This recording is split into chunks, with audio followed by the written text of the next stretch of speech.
자, 109의 기출문제 이론 시험 문제 풀어보겠습니다. 1번 금융부채 처음부터 처음 들어봤죠? 그런데 금융자산은 들어봤죠? 그죠? 단기 금융자산 반대로 생각하면 되죠. 금융자산은 뭐죠? 우리가 주식이나 사채를 매입을 할 수도 있지만 기타 정형화된 금융자산, 그 중에서 가장 쉬운 게 뭐가 있냐면은 정기예금, 정기적금에 가입할 수 있죠. 정기예금, 정기적금을 왜 가입을 해? 그런데 가입하면 이자를 많이 받을 수 있죠. 그 다음에 그 위에 뭐 금융상품들, 뭐 기업음, 표지음, MMF, 뭐 무기명 채권, 기타 등등 여유자금이 있을 때 그런데 투자를 해서 수익을 발생을 시키는 거죠. 그게 이제 금융자산입니다. 그 주식 투자할 수도 있지만, 자, 그럼 그 반대로 생각하면은 금융부채가 되는 거죠. 내가 발행하고 돈을 빌려온 거죠. 그러면 금융부채가 되는 거예요. 그 금융자산 반대죠. 틀린 것은 보통 공정가치로 측정을 합니다. 자, 그 다음에 이 금융자산, 금융부채도 금융자산을 잘 생각하면 됩니다. 그진 똑같다라고 보면 됩니다. 그 3번에 보면은 금융부채를 측정할 때 후속 측정 시 우리 삼각을 할 거거든. 자, 예를 들어서 보통 일반적으로 우리 유형자산을 생각하죠. 그럼 유형자산을 생각할 때 어떻게 정액법, 정률법 이렇게 생각하죠. 그때 어떻게 해야 돼? 치도원가 빼기 1하잖아 보통. 그죠? 치도원가 우짜고 저짜고 해가지고 곱하기 상각률을 하죠. 치도원가로 생각하죠 보통 기본적으로. 이런 걸 우리가 일명 역사적 원가주의다 이래가지고 치도원가로 생각합니다 주로. 그런데 금융자산이나 특히 금융부채 같은 경우에는 삼각후 원가로 측정하는 것이 원칙이다. 여기서 이제 이 말을 우리가 안 배웠죠, 그죠? 삼각후 원가라는 것은 뭐냐면은 치도원가로 계산하는 게 아니고, 치도원가보다 우리 금융자산이나 자산 같은 경우에는 주로 할인해서 많이 사죠, 그죠? 그럼 부채는 반대로 되거든, 그죠? 그런 것들을 플러스 할인하거나 할증했을 때 그거를 가감한 금액 가지고 상각을 하는 거야. 우리가 또 이걸 또 일명 뭐 미래가치 또 이렇게 얘기합니다. 미래가치를 계산을 해서 그 금액으로 상각을 하는 거야. 유형자산은 그냥 간단하게 치도원가로 생각하는데 그걸 삼각후 원가로 측정하는 것이 원칙이다 라고 얘기하는 겁니다.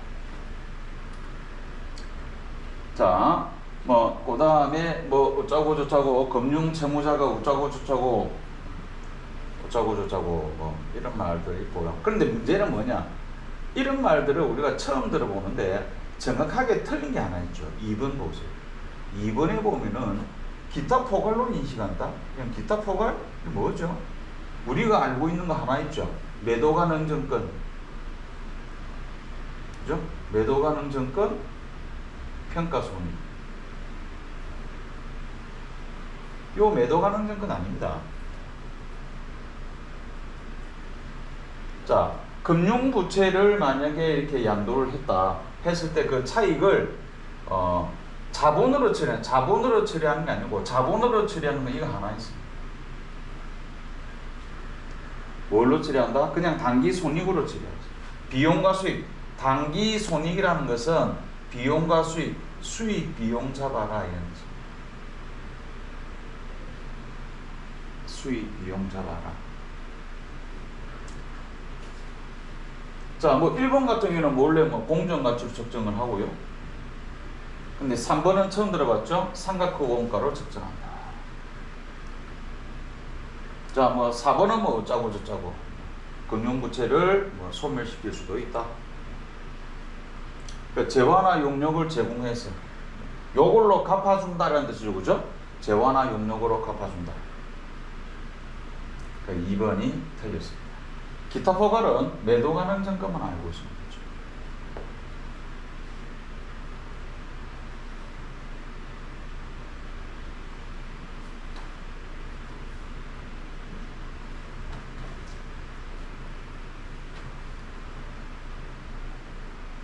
그 다음에 2번. 2번은 가끔 이런 스타일도 나오는데 요 밑에 내가 다 만들어 놨어.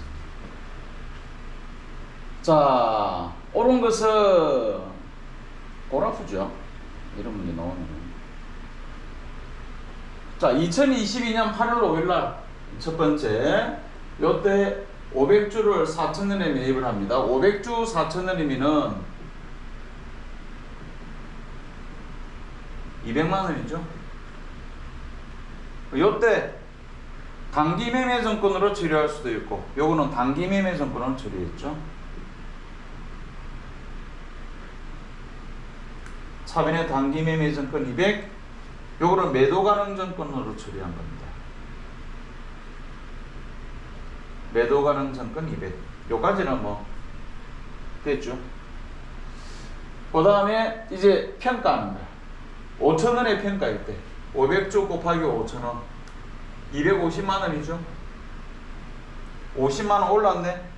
단기 매매 정권 50, 단기 매매 정권 평가이익 50, 매도 가능 정권 50, 매도 가능 정권 평가이익 50. 얘가 문제죠. 왜? 방금 얘기했잖아. 얘 뭐죠? 기타 포괄이죠. 자본입니다.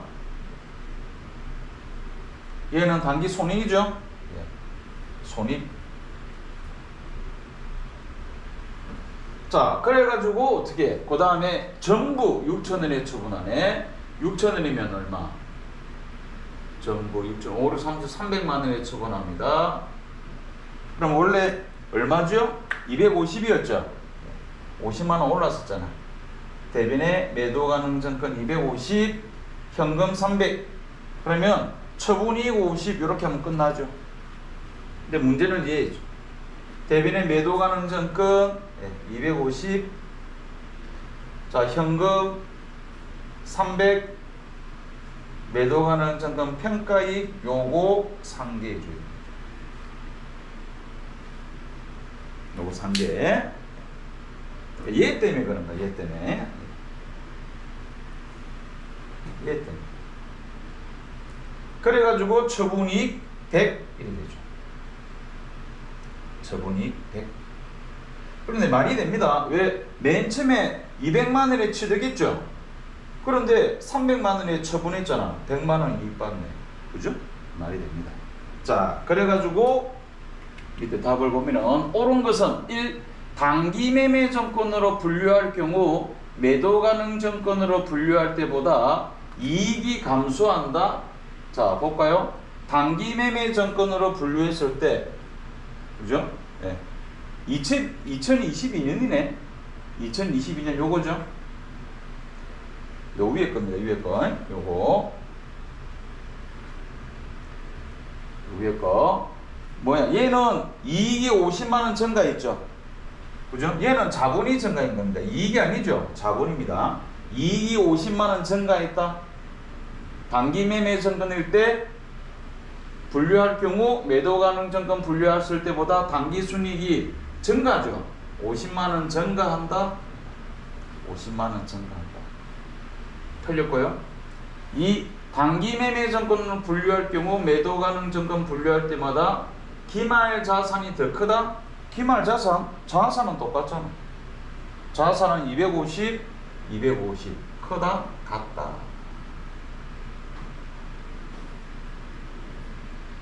(3번) 매도 가능 정권으로 분류할 경우 처분 시 매도 가능 정권 처분이익은 50만 원이다. 매도 가능 처분이 100만 원입니다.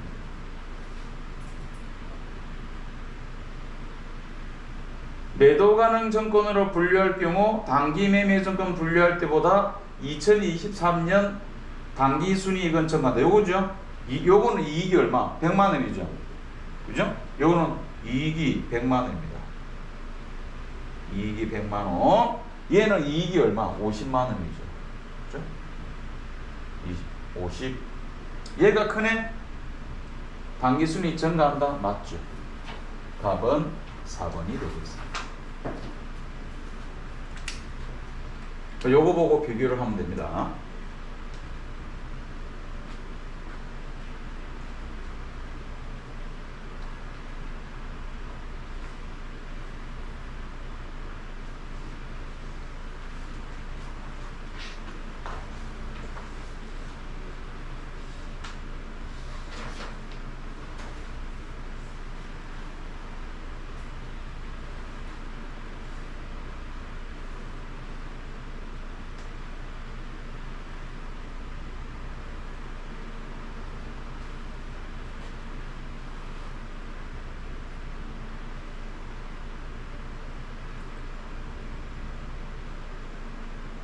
삼 번 회계 변경 또 나왔네요. 적절하지 않은 것은 자 회계 변경은 자 예를 들어서 단기 전기 있는데 전기에 만약에 A라는 방법을 썼으면 단기에도 A라는 방법을 써야 된다. 그죠? 예, 이걸 바로 뭐야? 이 비교 가능성을 높이기 위해서죠. 비교 가능성. 왜? 요때 A라고 썼는데 요때 B로 써버리면 얘들이 비교가 돼야 안 돼. 이건 비교 안 되는 거야. 비교가 안 됩니다. 비교할 의미가 없는 거죠. 서로 비교해야 되는데. 자, 그런데 만약에 기업 회계 기준이나, 그죠?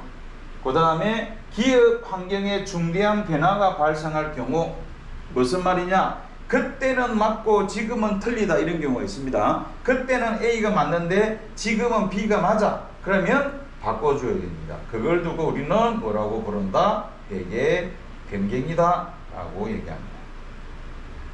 자, 그런데 이 회계 변경에는 회계 정책 변경과 회계 추정 변경 두 가지로 나눈다 했죠. 대충 보면은 정책은 무슨 법, 그죠? 완벽하진 않습니다. 추정은 대충 숫자 뭐 1%인데 1.5로 간다든지 뭐 이런 것들.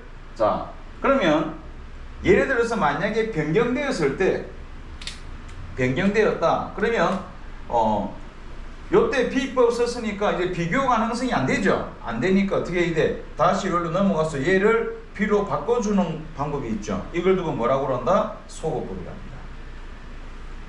그걸 소거법이랍니다. 예, 소거법이라는데 이 정책 변경일 때는 소거법을 적용해라.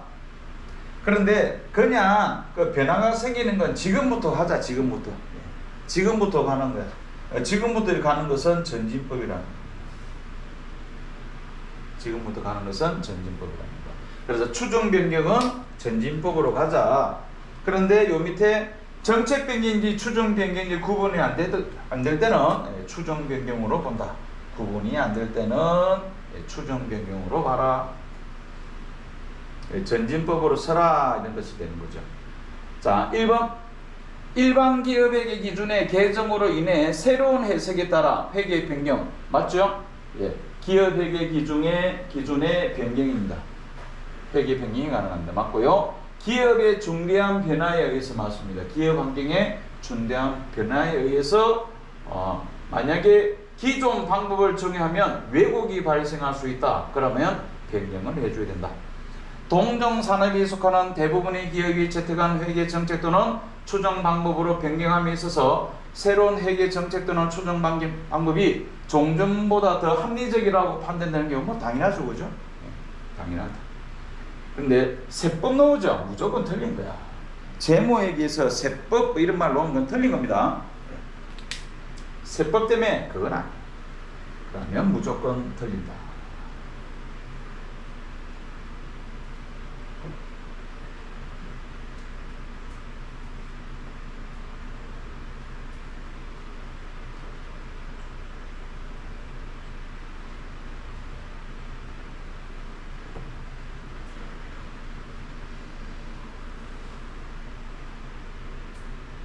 (4번에) 무형자산에 대한 설명으로 옳지 않은 것은 자, 개발비 중 연구 단계 지출은 비용으로 인식한다.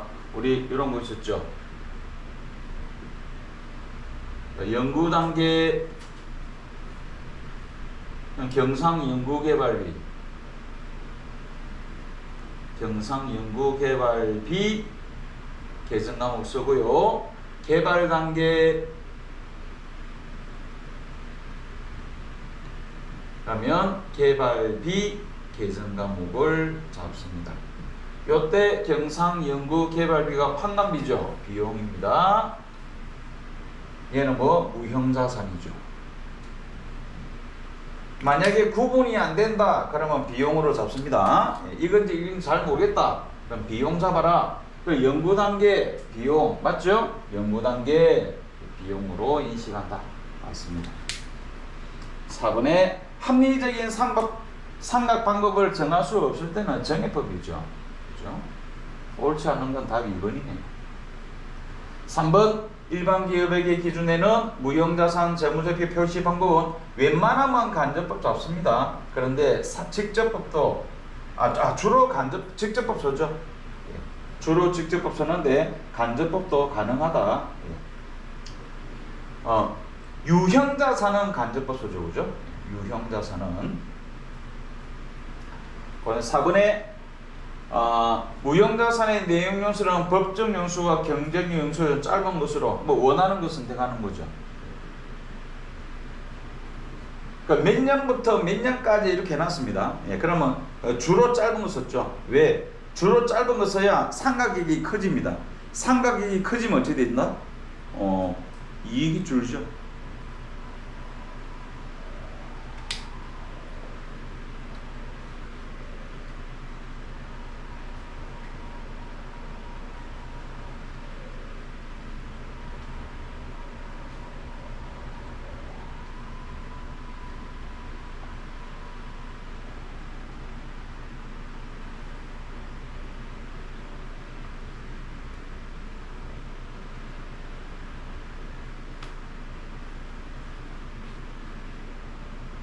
5번 들어가겠습니다.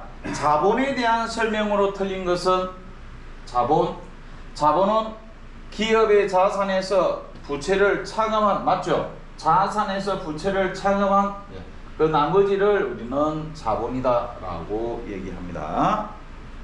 자, 그 다음에 주식의 발행금액이 액면금액보다 크면 발행금액이 액면금액 크면 주식 발행 초과금이죠. 맞습니다. 발행이 액면보다 크면 주발수고요. 이걸 뭐야 이거 자본입력인데 주발수는 자본입력금이죠. 틀렸습니다. 3번에 납입된 자본의 기업활동을 통해 획득하여 기업활동 위에 유보된 금액을 가산하여 계산한다. 4번은 배당은 차감입니다. 배당은 차감. 나갔죠? 배당은 차감입니다. 기업 주주들한테 배당해 준 건 지출된 거죠. 이건 차감입니다.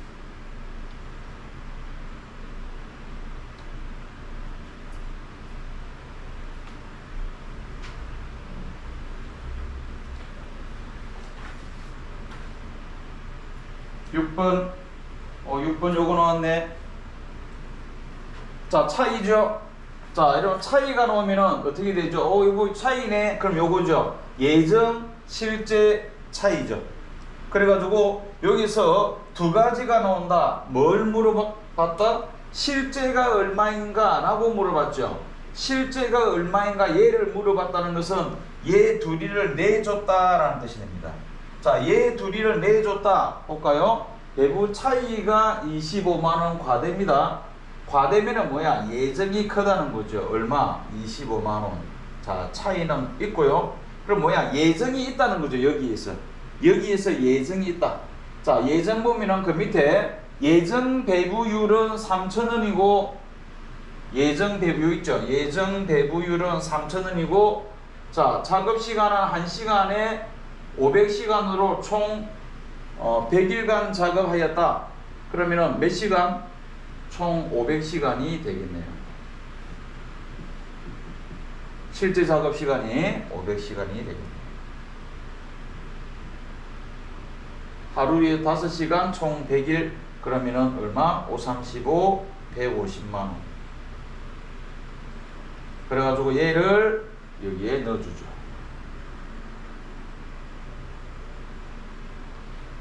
그러면 실제가 나왔는데 예정이 25만원 크다. 그럼 실제는 125만원 되는 거죠.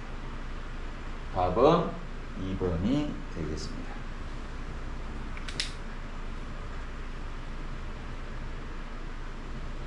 예정 실제가 나오면 딱 여기 틀에 맞추면 됩니다. 예.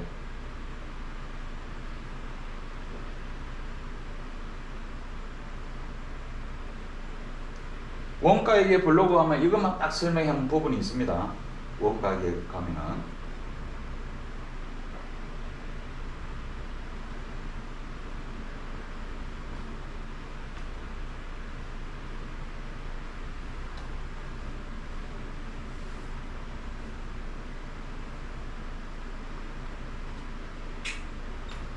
그다음 7번 문제. 2023년에 사용한 원재료는 50만원이다. 50만원 소비했단 말이죠.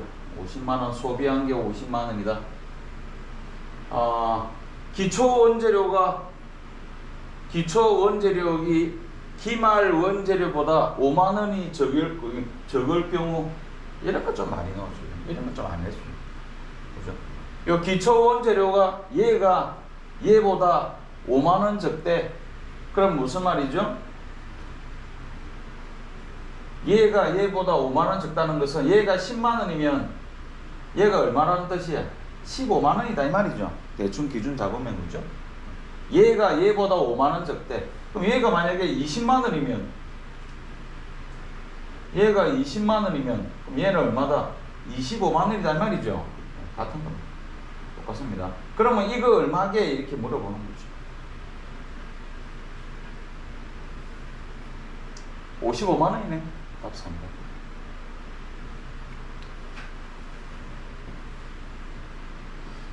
이런 문제 가끔 나오죠. 기초가 기말보다 또는 기말이 기초보다 얼마 많다, 얼마 적다.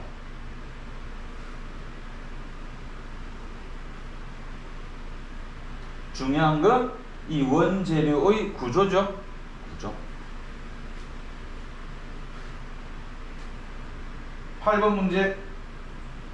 제조원가 명세서를 작성하기 위한, 여러분 제조원가 명세서 뭐라고요? 제공품 계획서.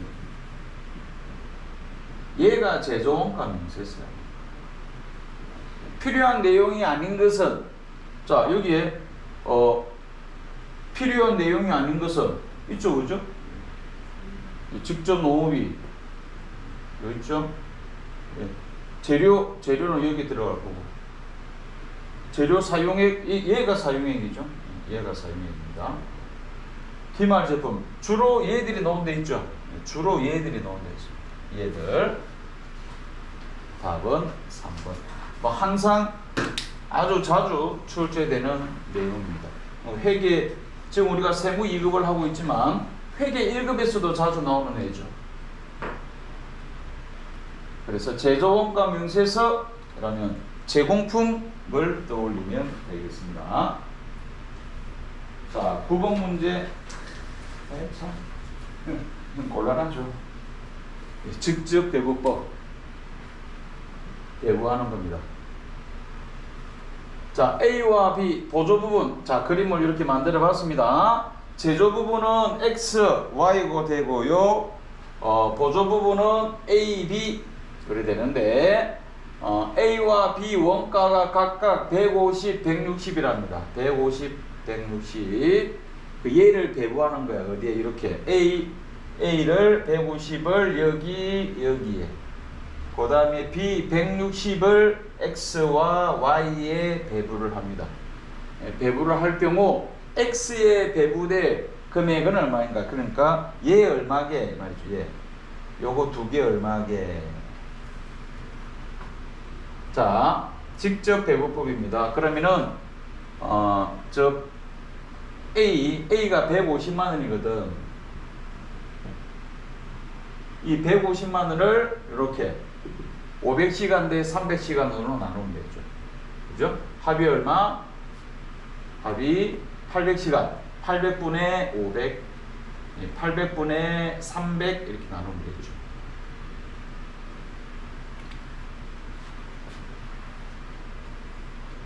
계산하면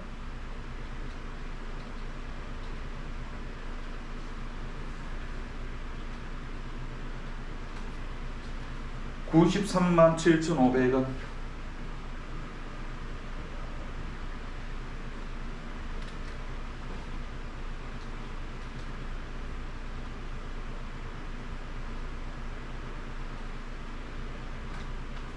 (56만 2,500원) 됐죠?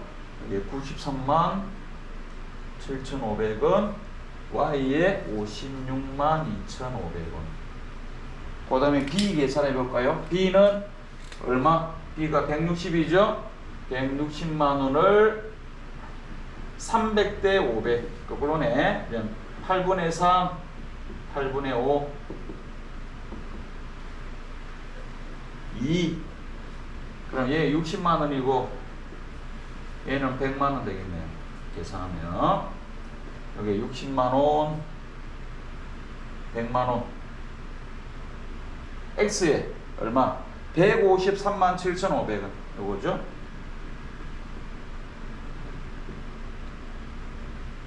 답은 4번이 되겠습니다.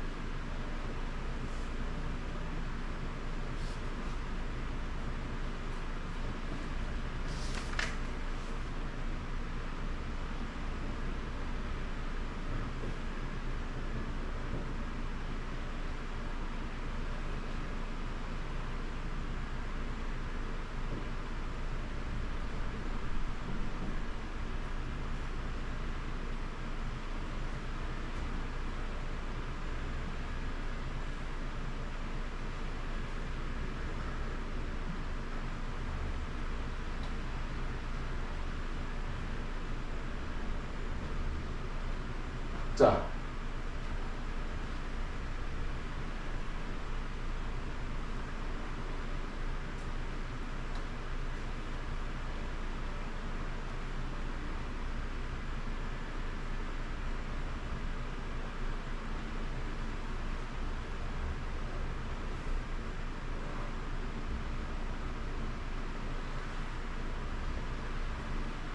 그 다음에 10번 종업원가 계산에 대한 설명으로 틀린 것은, 자, 선의선출법은 실제 물량을 흐름을 반영하므로, 자, 이게 이제 뭐냐면 요거죠. 우리가 기말 제곱 얘를 산출을 하는데, 그죠? 얘를 산출을 합니다. 그러면 얘를 구할 수 있거든. 그죠? 그래서 선의선출법은 요 기초 제공품 있죠. 기초 제공품이 뭐야? 앞전에 미완성돼서 넘어온 거죠. 미완성돼서 넘어왔고 이게 요번에 투입된 거죠. 투입, 착수 이래 볼 수 있습니다. 착수, 이거 기초죠.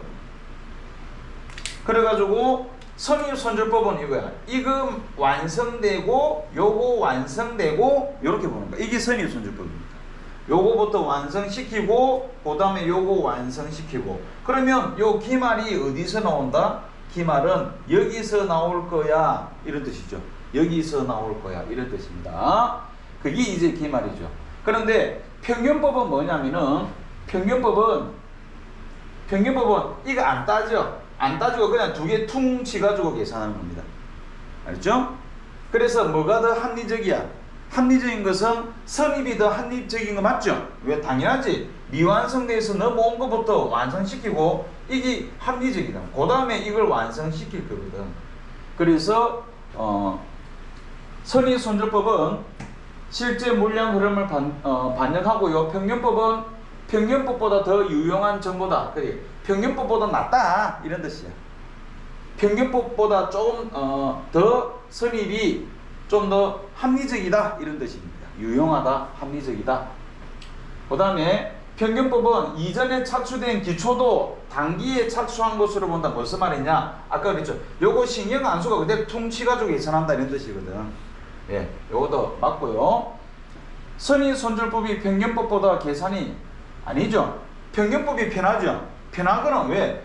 평균법은 이거 안 따진다 했잖아. 그죠? 이거 안 따지고 그냥 평균 때리는 게 평균법이고, 선입은 따지죠. 따지니까 공식을 봐도 이렇게 생겼죠. 예. 평균법은 이거 안 따지고 합산해서 계산하고, 선입은 기초와 착수를 따져가지고 계산하는 거죠.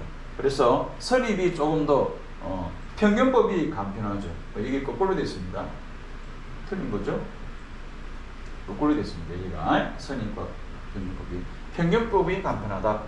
만약에 기초가 없다면 얘 둘이는 동일하다. 맞는 말입니다. 왜? 요거 비교하면 되죠. 자, 평균법, 선의, 손절법 보세요. 요 둘이 차이가 뭐야? 기초죠?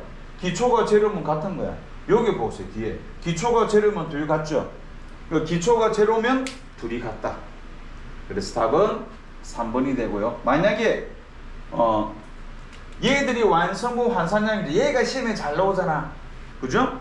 얘가 완성분 환산량이죠? 얘가 잘 나오잖아. 이런 완성분 환산량 평균법일 때 커, 선의 손절법이 커. 뭐가 크죠? 평균법이 크죠? 왜? 선입은 마이너스가 들어가 있죠. 그죠? 똑같은데 완성 플러스 기말인데 얘는 마이너스 있죠. 그러면 결국은 누가 커? 평균법의 완성품 환산량이 크게 됩니다.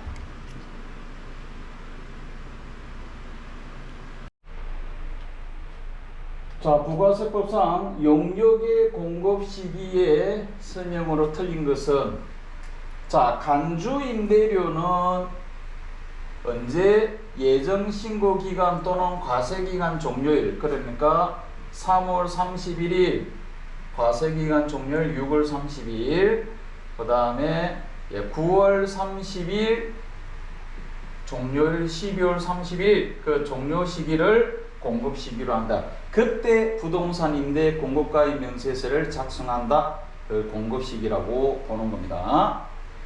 자, 폐업 전에 공급한 용역의 공급 시기가 폐업일 이후에 도래하는 경우, 자, 폐업일을 항상 폐업일을 공급 시기로 합니다.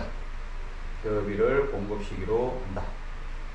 그 다음에 장기 할부 조건, 대가의 각 부분을 받기로 한 때죠. 여기가 공급 시기인데 이거 말고도 있죠.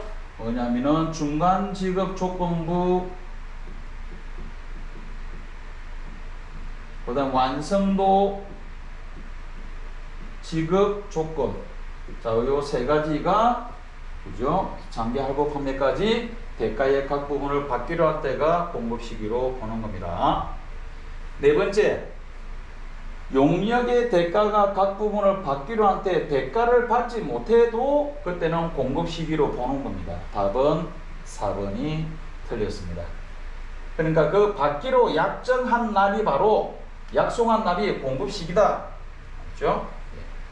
그래서 답은 4번이 되겠습니다.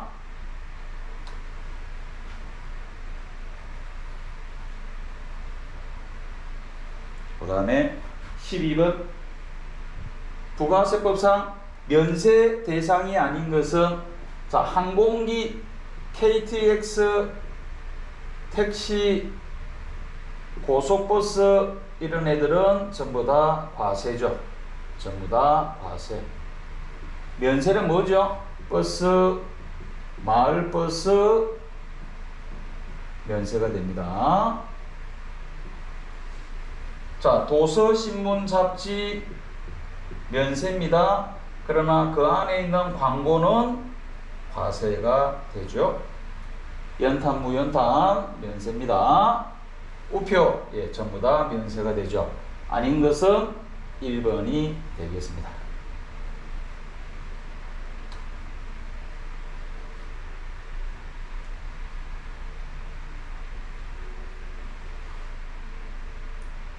(13번에) 재화의 공급에 해당하는 것은 1. 과세 사업자가 사업을 폐업을 할 때 남아있는 경우 이거 폐업 시 잔존제하죠. 폐업 시 잔존제와. 자, 이거 간주공급입니다. 시가의 10% 납부해야 됩니다. 폐업할 때. 그 다음에 사업장별로 그 사업에 관한 모든 권리와 의무를 포괄적 승계 사업의 양도죠. 이거는 재화의 공급으로 안 본다. 근데 만약에 일부 양도 이래버리면 공급으로 보는 겁니다. 알죠?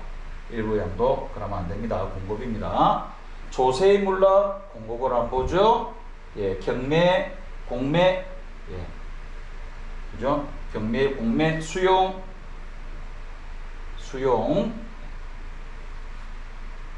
자, 이런 것들은 재화의 공급으로 보지 않는다. 답은 1번이 되겠습니다.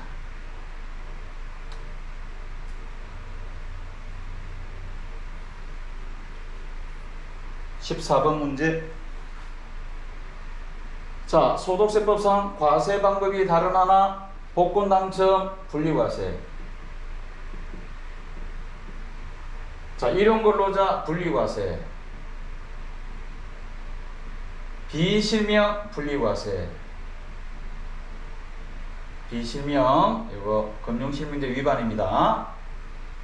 자, 얘는 위약금이나 배상금, 종합과세가 되는 겁니다. 위약금이라는 것은 내가 만약에 이 건물에 예를 들어 이 장소에서 커피숍을 하고 싶다. 그럼 건물 주인과 임대차 계약을 맺기 전에 계약금을 미리 주죠. 내가 다음 달부터 할게. 계약금을 1,000만 원 걸었습니다. 그런데 건물 주인부터 전화가 오죠. 이거 자기 아들이 한대. 그래서 뭐 1,000만 원 돌려줄게. 아닙니다. 1,000만 원만 받는 게 아니고 1,000만 원 더 받아야 돼. 2,000만 원 받아야 돼. 위약금 100%입니다. 알겠죠? 그거 종합과세 과세 대상이 됩니다. 14번 답은 3번은 종합과세, 1, 2, 4번은 분리과세 되겠습니다. 마지막 15번 근로소득만 있는 거주자 연말정산할 때 공제하는 세액공제에 대한 설명으로 틀린 것은 저축성 보험은 공제받을 수 없죠. 근로를 제공한 기간에 지출한 의료비만 공제 대상에 해당한다? 아니죠. 자, 우리가 급여를 갖다가 받을 때, 일을 할 때, 연말정산할 때죠. 연말정산을 할 때, 근로를 제공한 날에만 공제받는 게 있습니다. 근무기간만. 그죠? 의료비뿐만 아니라 보험료, 교육비, 그다음에 주택자금, 신용카드. 자, 이런 애들은 근로를 제공한 기간에만 지출한 것만 됩니다. 그런데 다 되는 거 있죠. 1년 총액이 다 되는 거. 여기 없는 게 있죠. 뭐 있죠? 기부금, 개인연금, 월세, 이런 것들은 1년 전체 급여 근로 제공 기간만 아니라 1년 총액을 다 공제받을 수가 있습니다. 그래서 틀린 건 2번이 되고요. 3번 직계존속은 공제 대상 아니죠? 그죠? 공제 대상이 아닙니다. 틀린 것은 3번이네. 근로기간을 제공한 기간에 지출한 의료비. 맞죠, 그죠? 맞습니다. 그죠? 나는 의료비만 이것도 있는데. 그렇죠? 문제를 잘 읽어봐야 됩니다. 그렇죠. 근로를 제공한 기간에 지출한 의료비만 된다 이 말이죠. 맞습니다. 직계존속은 안 됩니다. 직계존속 되는 거 있죠. 뭐 장애인 특수교육비는 됩니다. 장애인 특수교육비는 됩니다. 4번에 의료비세 공제는 총급의 3%를 초과해야 된다. 그렇죠. 그래서 답은 3번이 되겠습니다.